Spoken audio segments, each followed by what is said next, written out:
Hello, everyone. Welcome to Talking Logistics, where we have conversations with thought leaders and newsmakers in the supply chain logistics industry.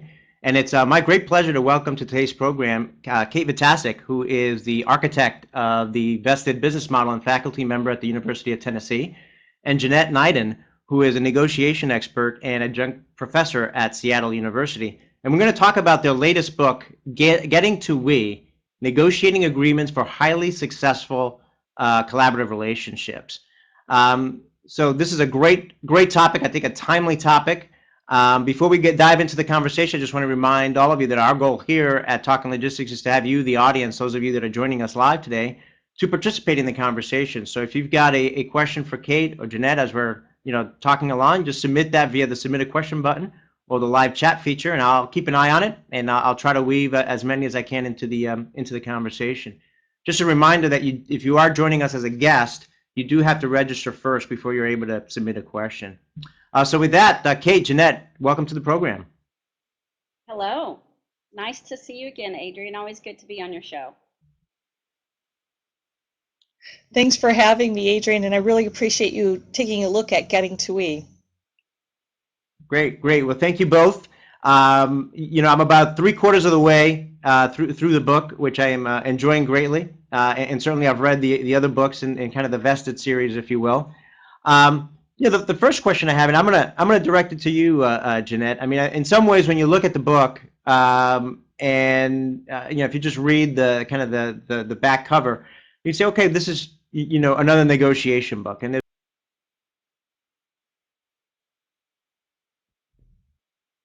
So, Adrian, this isn't just another negotiation book. Oops, I'm sorry, cutting out a little bit on my end, so I'll just kind of keep going here.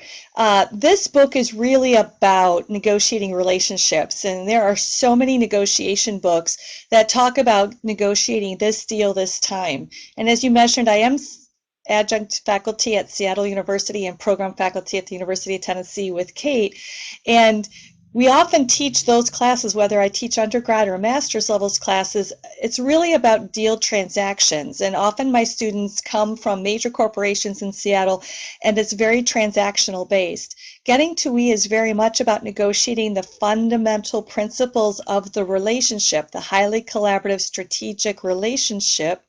And then from there, you negotiate all the different transactional deals that may happen over the course of that relationship.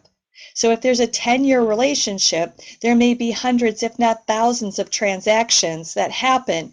The relationship stays stable and flexible, and that's what we negotiate in Getting to We. And then the transactions can come and go as business needs happen. Great. And I thought that was one of the neat things about the book, and we'll kind of address that in a moment as well, in terms of the difference between the relationship and kind of the agreement or the actual work that you do. Kate, what your thoughts in terms of the book, and how is it different than negotiating, typical kind of the list of other negotiation books out there?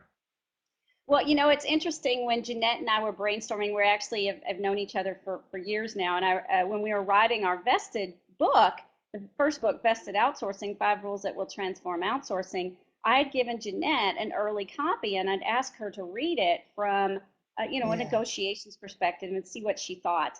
And I remember having lunch, and she said, well, how would you negotiate one of these deals? And I go, I don't know. That's a problem you need to solve. I need folks like you out there training and teaching people how to negotiate. Because our analogy isn't you're not negotiating. If you're highly aligned, you've negotiated those fundamental principles of the relationship, and you're working towards alignment. And so I always laugh, but I say, you're not aligned when you're actually using old school negotiation tactics, because you are so not aligned if you're on the opposite side of the table versus the same side of the table. And when we were brainstorming this book, we always kept going back to Getting to Yes. I mean, it's the quintessential classic book, millions sold. And it talks about, getting to yes, getting to the deal. And it says we should use interest-based philosophies and, think about what's in it for me from the other party, but you're still doing this dance, right? You're still negotiating instead of truly aligning and thinking about the fundamental constructs of the relationship. And so as we like to say, millions of deals have gotten to yes, but then they fall apart. And in an outsourcing deal, especially in Adrian, your space, the 3PL market, it costs a lot of money if these deals aren't sustainable. And so we really love the tagline for the book, right? Instead of getting to yes, you've got to get to we. You've got to make these relationships sustainable, because if they're not creating value. You're just switching out suppliers over and over again. They get in that bid and transition syndrome. Yeah. And if I can add on to what Kate had said, a portion of the book that we wrote is about negotiation style, negotiation tactics, negotiation strategy, because it is incredibly important to have a style, a strategy, and some tactics. But we look at it from a completely different point of view. So rather than looking at it from the point of view of how you traditionally negotiate a transaction, we look at what's the style that you need to have to negotiate a relationship, what strategy do you need to implement to negotiate a relationship, and then what are the tactics, because the tactics that we currently use and some of my colleagues currently teach are completely wrong for negotiating relationships. And that's what really struck Kate and I all those years ago when we first looked at the manuscript for the vested outsourcing book, was all the tactics that typically people use to negotiate deals were going to get thrown out the window, because that kind of bluffing and puffering and stonewalling and highball lowball offers, none of that was going to work to get to your vested deal. I mean, truly vested success. Yeah, great points. And you mentioned vested, and Kate, I had the opportunity to take one of those first vested classes at the University of Tennessee, which I highly recommend to anyone out there listening, who's looking to get kind of a head start, if you will, on this whole topic. And I've read the other books. I mean, how does this fit into the Getting to We book and the concepts in there? How does that fit within the overall work and experience that you've had with vested over these past few years? Well, great question. And actually, if you think about vested, it is 5 rules. But at the center, at that fundamental center of the rules, is the what's in it for we mindset. So we actually have a graphic that we always use and teach when we teach people the rules and what is vested. And there's a kind of a triangle in the middle. And think of it as a slice of the pie, right? And so in order to move away from fighting over the slice of the pie, we need to move from a what's in it for me mindset to a what's in it for we mindset. And in the Getting to We book, it really is about that mindset and how do you lay the fundamental constructs of the relationship, those foundational principles of the relationship, before you ever get to the deal. So when you get to the deal, invested, there's 5 rules, right? But we need to sit down and actually think about that relationship and negotiating the foundational principles before we actually negotiating in the deal points. And so that's really the difference. Vested is a business model, right? It is a sourcing business model. There's several sourcing business models. There's actually 6. We can use transaction-based or a vested, model where we're creating value instead of just exchanging value. And the what's in it for we mindset is the philosophical mantra. It's that heart of a vested relationship. And you've got to address the heart and the mindset before you can ever address the deal points. Great point. Jeanette, anything to add? Absolutely. Yes. So we have 6 guiding principles, all based fundamentally on trust. And one of the guiding principles is loyalty, which is a very interesting principle because it typically runs a little counter, can create a little friction, if you will, for how companies typically negotiate and work with one another. The idea of loyalty is that both companies, or if there's multiple parties, 2 or 3 companies, are going to be loyal to the relationship. Now just think of how radical that is. We're saying we're not just going to be loyal to ourselves and our own stakeholders and our shareholders, but in order to get stakeholder and shareholder, in particular shareholder value from this relationship, this strategic relationship, we've got to be loyal to the relationship. So that really takes that what's in it for we, that center triangle, the foundation of the 5 rules, and really gives it some definition, because people often ask, well, how do you do that? How do you put what's in it for we at the center? You do that by being loyal to the relationship, and you look out, of course, for your own company's best interests. But your company's best interests are not any more or any less important than the relationship. They're actually equal with the relationship. And that's really exciting for me. It's exciting for me to see it in action. It's exciting for me to teach it. It's exciting for me to tell people about it, because it's really a game-changing attitude. Jeanette, let me jump off something you just said there. I think we already brought it up, which I thought was the thing that struck me the most when I started reading the book. And again, it goes back to the difference between negotiating a relationship, or the foundation there of a relationship, versus negotiating a deal, right? What's the difference between the two? And how do you can you give me an example of how that works in process? In practice. Oh, yeah, absolutely.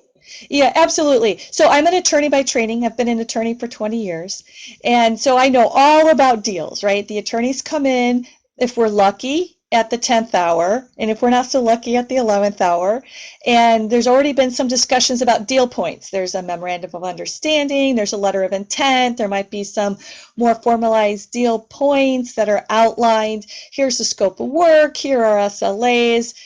Here's perhaps a really rough sketch of how we're going to price.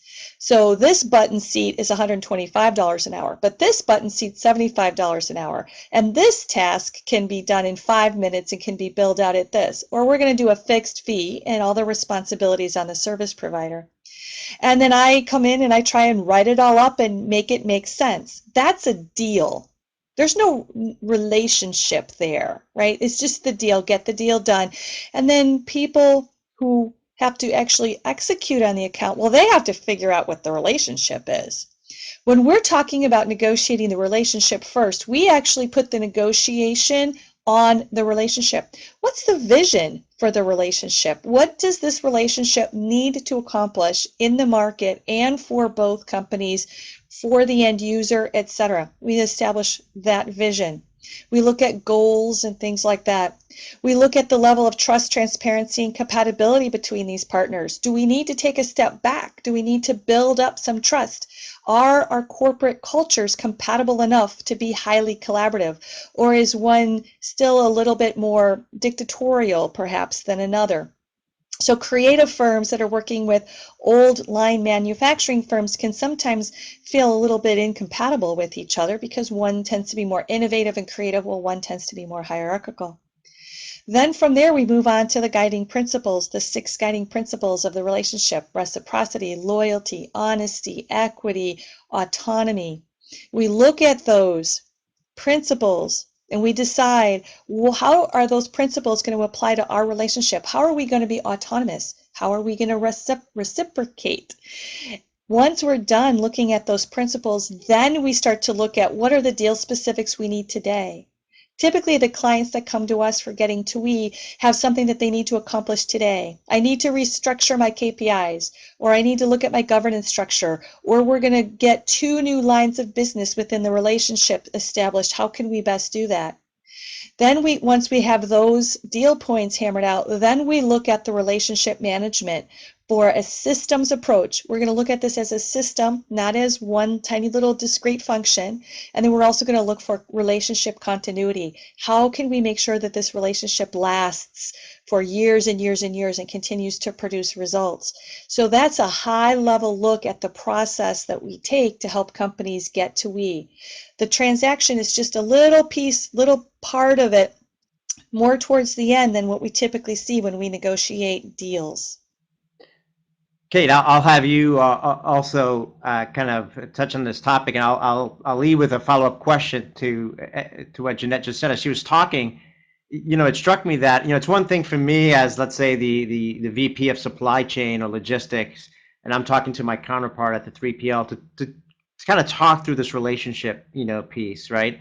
But I think that ultimately there is also kind of higher level, the culture of the company, or the pressures for cost cutting, so on and so forth, come from up above, up from your boss, from the CEO, let's say. So when you talk about relationship, at what level is that discussed? Obviously, it's got to start at the working level, but how high up do you go, in terms of going through this process of negotiating the relationship?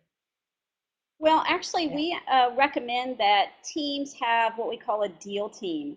And often there is key stakeholders and it goes all the way up. We are working with, for example, a bank, and they had to go all the way up to the board of directors to get approval for this type of a relationship because it was a commitment to the relationship.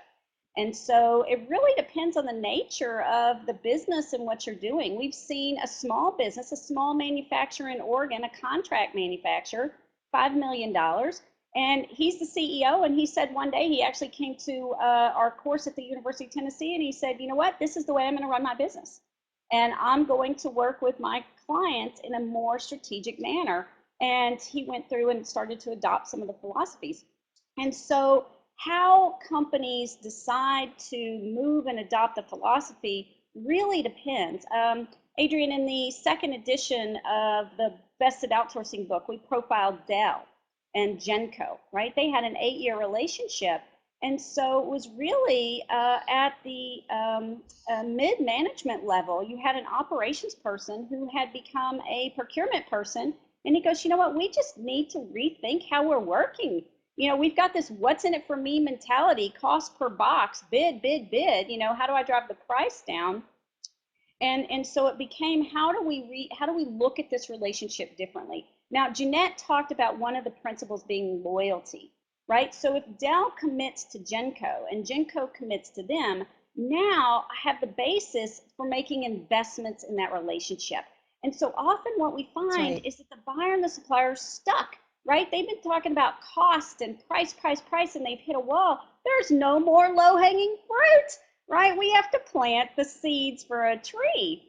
And that's really a big difference. And we use that analogy in the book, Getting to We, of planting the seeds for a tree. Fisher and Uri in Getting to Yes say, well, let's just be nice when we negotiate and be interest-based, and we'll split an orange creatively, right? You get the peel and I'll get the pulp. Well, Adrian, do you bake? Did you really want that peel, right? Maybe you wanted the whole orange. And so invested, we step back and we become loyal to each other. And now, if I'm Cher, the CEO of Genco, I will make investments in Dell, right? It will change the way and the nature I view Dell, because Dell isn't just bidding and transitioning the work, right? They're not going to just bid out every year. They're going to make a commitment to me, and because I have that commitment, I'll make a commitment and make investments in the relationship. So these principles aren't just some, namby-pamby fairy thing that you talk about. They're core constructs and of the relationship itself. I'm going to commit to loyalty, you commit to loyalty. Therefore, I'm willing to invest in you, right? And so each one of the principles gets to the heart or the essence of driving a highly collaborative relationship. If you want to have a commodity-based, a procurement approach, you're going to have different guiding principles than if you are wanting to drive a highly collaborative relationship. Great, great points. And I'm gonna stick with you, Kate, to ask my next question, because you've talked about loyalty. Certainly one of the key points of the book that you make is you've got chapters dedicated to the importance of trust, compatibility, and transparency in terms of getting to we and the importance of those things. Why are those things important? I think those things, I think a lot of people kind of intuitively know that, right? But how do you, number one, how do you know if you're compatible, right?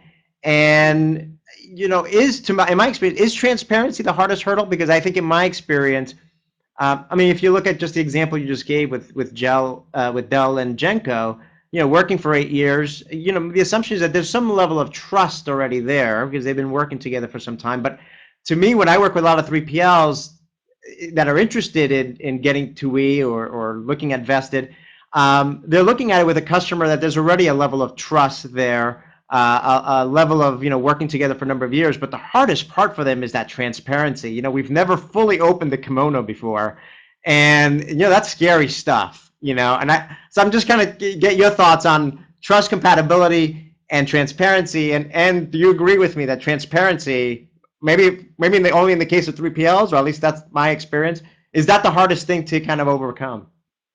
Well, it depends on which lens you look through it. I would say transparency is the easiest thing to overcome because you can choose to be transparent tomorrow, right?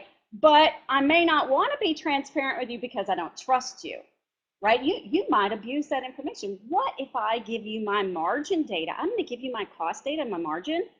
If you're not committed to being loyal to me and have good integrity in what you're going to do with that data, I may not really trust you after all. So I think that we use trust and we say, oh, I trust you. But if you're not willing to be transparent, maybe, just maybe, Adrian, you don't have a trusting relationship. So transparency sheds a lens on, it sheds this bright light on the relationship. And I like to jump off a cliff with regard to transparency, because now if I'm not trustful, you can look at these things and go, wow, look what you're doing here, right? So it's kind of like a catch-22, but it's a positive catch-22. You've got to get out of these relationships that are just going back and forth. If you want to really have highly collaborative relationships, you have to change the nature. So what comes first, trust or transparency? I like to think they both do. If you're not willing to be transparent, you probably aren't trusting enough, right? If you aren't trusting, you don't want to be transparent. And so you have to choose to move forward in that relationship. And I'll go back to the Dell case study because I absolutely love that. It's a public case study for anyone who is interested in learning more about it. But they actually didn't have necessarily a fantastic relationship. It was really about cost, price, price, price. So if I'm Genco, I don't want to share my margin because you're just going to take it away from me. That's your job as a procurement professional. And so they had an offsite not in Austin and not in Nashville, Tennessee. It was actually in Dallas-Fort Worth at the Texas Motor Speedway. And they said, we can't really have a more strategic, collaborative relationship unless we choose to trust, unless we choose to be transparent. And so even though you may have a history of not being as trusting and transparent, you can choose to be trusting. And they usually use that word, right? And we profile that in the book, Getting to We chose to trust that day. And from there on out, we had to live into the behaviors that we're trusting. We chose to be transparent. And if we weren't truthful in our numbers, the other person could challenge us and it would make us better, right? It would make us better because we chose that. So that's trust and transparency. I want to talk about compatibility, Adrian, because that's a whole different animal. Companies shouldn't be strategic business partners if they're not compatible. I love to use the analogy, drug dealers should not marry Southern Baptists, right? You just aren't gonna, I don't care how trusting you are, you're gonna hate each other at the end of the day because your moral compass is different. You just don't do things the same way. A great example of incompatibility was a pharmaceutical company and a facilities and real estate management company who was very process rigorous. It was all about the process. Change freaked them out, right? But I like standardization. I'm into standardization. So innovative company, non-innovative company, they are culturally incompatible. It's like the innovative company is going to have attention deficit disorder, and the process-oriented company is going to like complexity.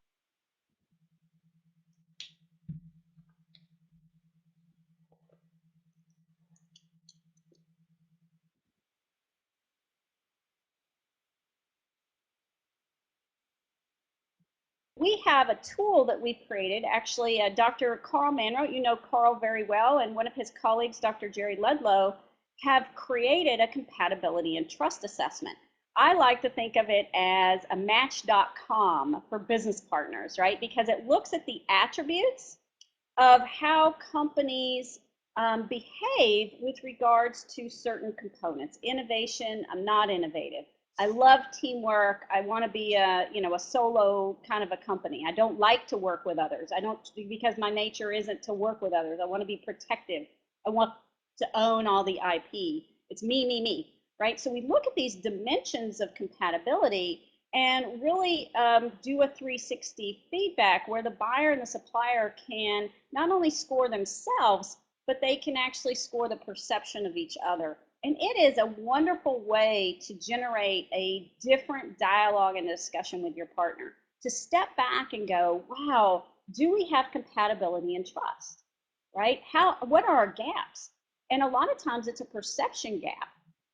And more often than not, your behaviors are driving that perception. And so now if we can talk about it, we can consciously change our behaviors. So again, I'll just kind of summarize there. I know I've been long-winded. Trust, transparency, and compatibility are sine qua nons, right? Without which there is nothing.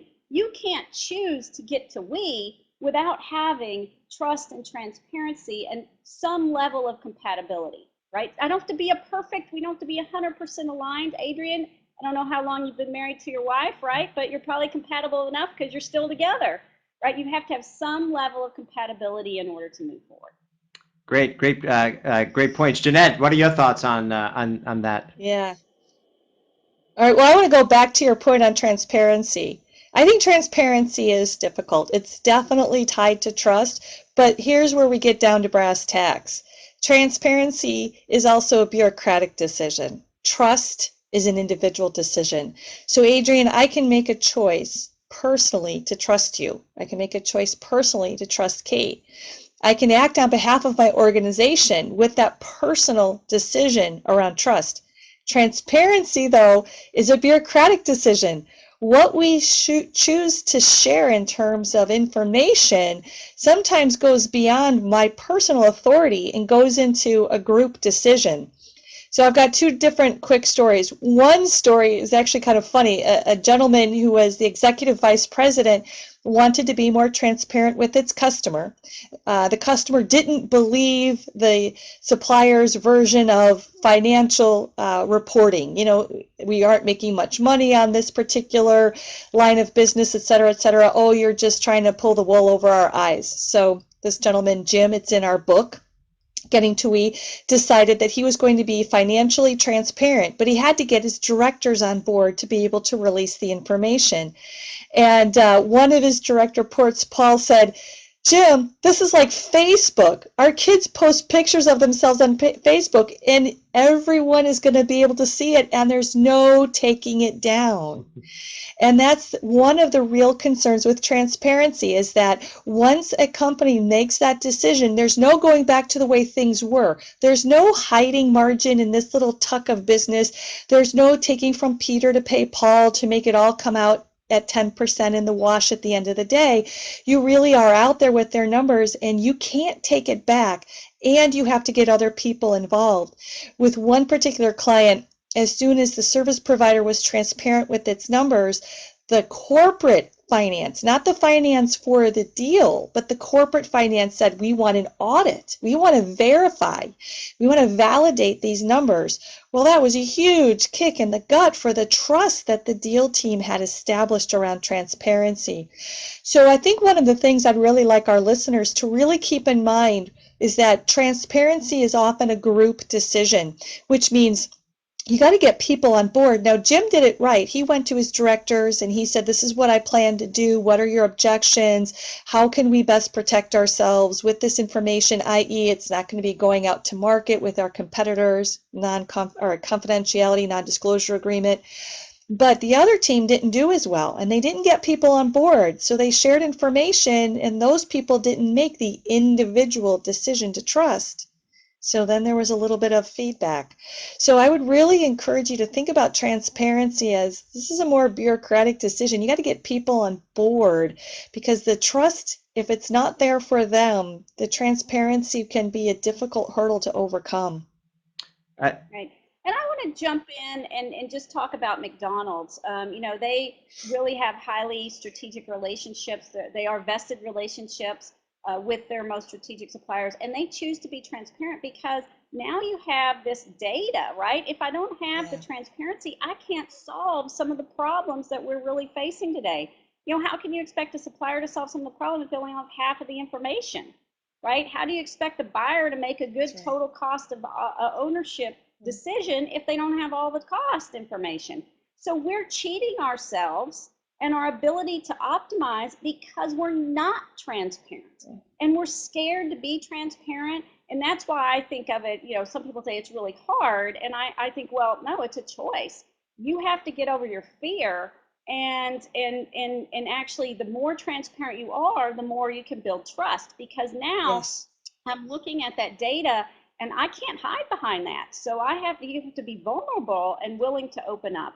Now, you do want to make sure that your partner isn't going to share your, personal company corporate secret data with a competitor. And so there's, contractual obligations you can put around that to make sure that the data is protected.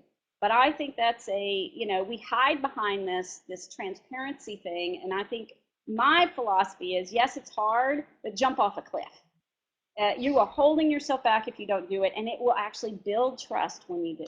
Great points. And I want to jump off something you just said there, and I've got a couple other questions left. I just want to remind the audience that if you do have a question for Kate or Jeanette, now's the time to really ask it, because we're kind of getting towards the end of our conversation here.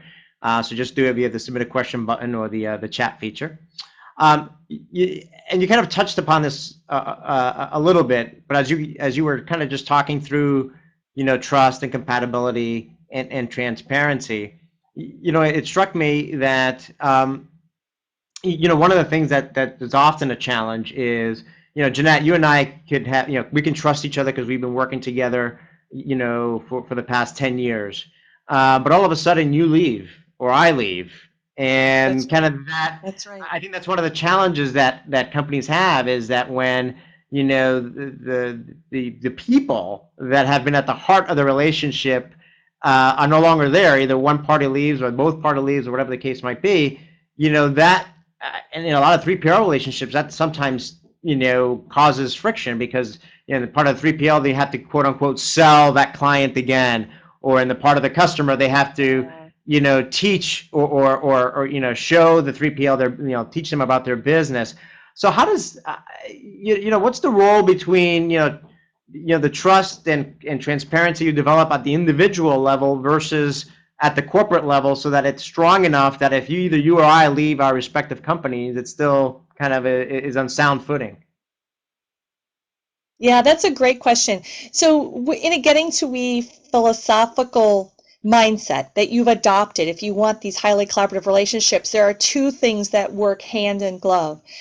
First of all, it's the 6 guiding principles. So you're loyal to the relationship, you're autonomous, you're still two legal and different independent entities. You have integrity in decision making, you have equity as a financial model, you have reciprocity and honesty in your behavior. So you've agreed as a group, and you contractually documented that these are the principles, the social norms that the relationship is going to live in, irrespective of who comes or who goes. These are the relationship principles. Then you tie that to a really strong governance structure, a 2-in-a-box, a peer-to-peer relationship governance structure, where when one person steps out, they're then immediately paired with their peer, and that peer then continues to educate that new person, that new kid on the block, about what these principles are and how these guiding principles affect the relationship for good. There's governance meetings where these principles are reiterated. There's bottom-up governance. I love to see committees formed to be collaborative. There have been lunch and learns, pizza parties, games. There's been all kinds of things that companies have done to develop that collaborative spirit, so it doesn't just end at the end of a workshop, getting to a workshop. And at the same time, there's the top-down diligence, the vigilance by top management to make sure that those principles are lived each and every day as different people come in and out. So you really have to do both at the same time. You have to adopt, agree upon, and draft, contractually agree upon the 6 guiding principles, because then it becomes an obligation. And then you have the relationship model, the governance that helps support it through individuals paired with individuals on governance committees, grassroots efforts, top-down efforts that really support those. That way, when someone comes in and he thinks he's the new sheriff, or she thinks that she's the new sheriff in town and she's got a gun and she's going to use it, it's just not possible, because the relationship is stable and functional as it is.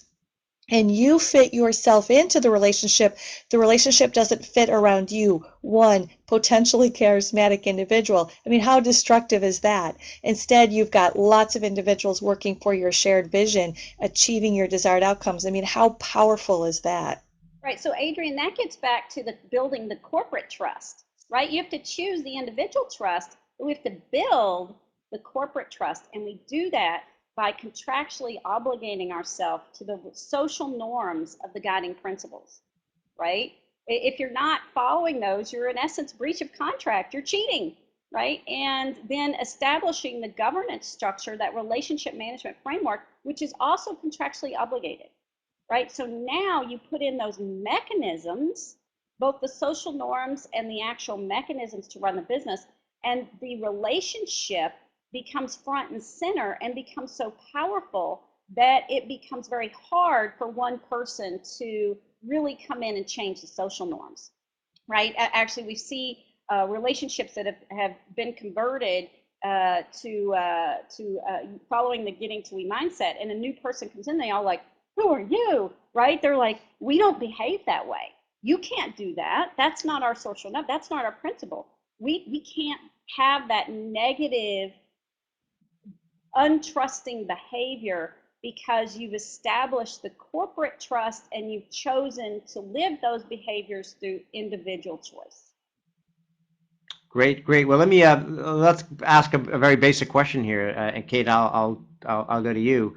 When should the getting to we process, be used? We recommend that anyone who has already a high degree of trust, you said a lot of your, in the 3PL market, you talk to a lot of folks who have a high degree of trust, that a natural next progression is, do you want to create a more strategic relationship that's collaborative, right? And so really looking at those and saying, which one of my suppliers do I choose to want to be more collaborative with? And if you say, golly gee, this supplier I think could contribute a lot of value if we were more collaborative. This supplier could really solve some problems if I was more transparent, or if they were more transparent with me. And so you go through and you look at those suppliers and segment those ones that you're comfortable with. And those are the ones that should follow the getting to we process, right? Now, they may or may not choose to follow the whole vested process, because in vested, there are actual 10 contractual elements that follow the 5 rules. In getting to we realize that not everyone can have a fully vested relationship. So think of getting to we as kind of the door to a vested relationship, because you may not be able to get to a fully vested relationship for various reasons, but anyone can lay the foundational principles for the relationship, and anyone could put in the governance elements. So if invested, we have 10 elements that go into a contract.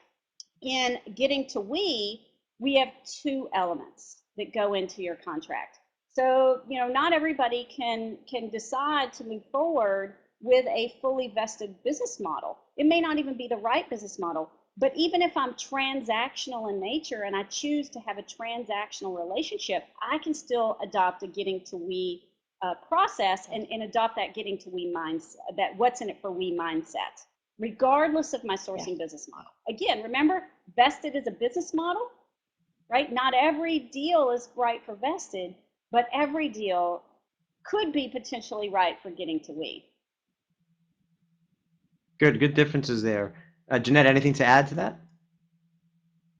I would ask all the listeners to look at their sole supplier agreements. I did a lot of those when I was an attorney, and then any performance-based agreements. So Kate talks a lot about business models, but we didn't clue you into what the other business models are. So if you've got a sole supplier or a performance-based contract, those would be ideal to take a look at and to use the getting to we process to make those even tighter, more strategic, more collaborative, more productive relationships. Great. Right. And Also, Adrian, anytime that there's a high switching cost, right? If in a 3PL world, it's really ideal for building these more collaborative relationships, because the consequence of not having a successful relationship is switching. And there's a lot of transaction costs associated with that. So, and that's why I think Jeanette pointed to the sole suppliers, or the ones where you have a small number of suppliers in a certain area. So 3PL is a great candidate for a type of category to adopt the philosophy. If you're buying pens, probably don't need to follow the getting to we methodology for your pen supplier. But a 3PL who's more or less an extension of you, good fit. great points. Jeanette, you touched upon this a little bit in your comments just now, but as a last question, I'll have you go first, and then Kate can provide her perspective. So how do you get started, right? So for people listening either live or on demand, what are some of the things they should do in the days ahead, the weeks ahead, to kind of take steps towards getting to we? Yeah, so the very, very first step would be to get the book and understand what we're trying to accomplish by helping you establish your highly strategic relationships. From there, I would identify maybe 1 or 2 or 3 relationships that you think, as the owner of that line of business, would be appropriate for a getting to we discussion. I would then sit down and look with your partner at the relationship and say, blue sky thinking, what could we accomplish if we were to do a getting to we process? What could we accomplish if we had a shared vision, if we applied these principles, if we renegotiated some aspect or entered into perhaps even a new line of business together? Then once you've identified that partner, then you can actually officially launch the process. The book has some great tips. It's got questions to ask you. It's got advice. It's got stories so that you could do the work on your own by following the book. We really wanted to make it a highly practical, user-friendly book. And then, of course, Kate and I and some others are also available to help along the way, give coaching and advice, perhaps even offer a workshop to help the companies get what's needed done. And for compatibility, I certainly would suggest that they look at taking the CAT survey. Professor Ludlow and Professor Manrote did a lot of research to get that survey right. It's really, really insightful. No one's ever been sorry that they took a CAT survey and got their relationship on the right track. So those are a couple of the things that I would suggest. Kate, your thoughts? I echo Jeanette. Those are the great starting points. And so, I'll kind of leave with, it's a choice. It's a mindset. Do you want to have what's in it for me, buy, sell, transaction-based kind of, give and take relationship, or do you want to have a more highly collaborative relationship? And so you have to decide as a buyer and a supplier, and it takes 2 to tango.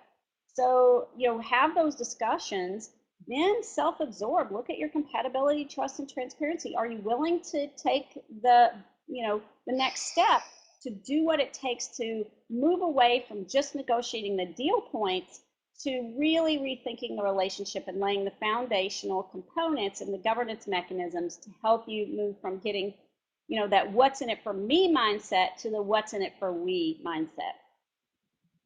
Great. Well, we're out of time for today. So certainly we've basically scratched the surface here, like usual. But hopefully, certainly we got a lot of great food for thought and pointers out there. I highly recommend the book. It's a very easy to read. A lot of, like you mentioned, Jeanette, a lot of great questions there to help you kind of formulate your thinking around this subject. So definitely get the book. Highly recommend it. We didn't get any questions today, but those of you that are watching this on demand, feel free to post a question or a comment for Kate and Jeanette on the website. Just go to talkinglogistics.com, find this episode, and post your question or comment there. Kate, Jeanette, thank you both very much for your time this morning. Excellent. Thank You're you. welcome. Great. I want to thank all of you who joined us today live, and certainly look forward to seeing you in a future episode of Talking Logistics. Have a great day.